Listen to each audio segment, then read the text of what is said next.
সপ্তাহের ব্যবধানে সবজির দাম আবার চড়া। পেঁয়াজ ও মাছের দাম বাড়ছে লাগামহীন, তবে কিছুটা কমেছে মুরগির দাম। ক্রেতারা হতাশ।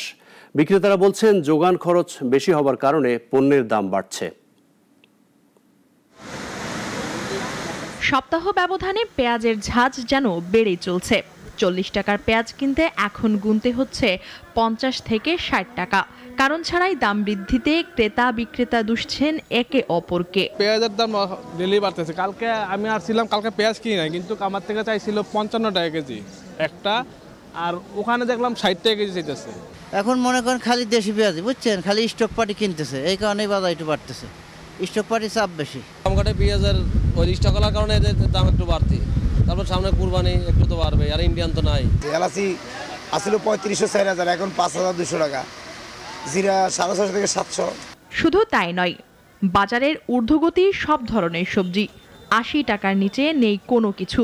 কাঁকরোল 120 টাকা, আর পটল, চিচিঙ্গা, কচুরলতি, বরবটি ও করলা সহ প্রায় সব সবজি 80 টাকা থেকে শুরু করে 100 ও 110 টাকায়।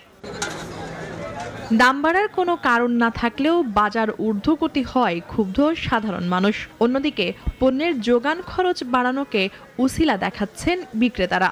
সবজির দাম কিছু কিছু সবজির দাম অনেক বাড়তি, যেটা আমদানি কম ওটার দাম বাড়তি। যেমন পেঁপে, শসা, দেশিটা, ওগুলোর দাম অনেক বাড়তি। কাঁচা বাজারের অবস্থা করা, দাম বেশি না। এখন আপনার এই যে ডাটা হইলো আপনার হইলো 140 টাকা নিচ্ছে 4 আটি। আমরা দাম কমে দেবো সার ওষুধের, সেখান থেকে যদি কমে এটার দাম কমবো। জ্বালালি তেলের দাম কমলে সবজির দাম কমবো। যেই গাড়ি মনে করেন বাইরে থেকে ঢাকা ঢুকতে 12,000, এমন লাগে 32,000। চিচিঙ্গা কিনলাম 100 টাকা কেজি, ভেন্ডি হলো 50 টাকা, পটল হলো 60 টাকা। মাছের বাজারেও যেন নেই স্বস্তি।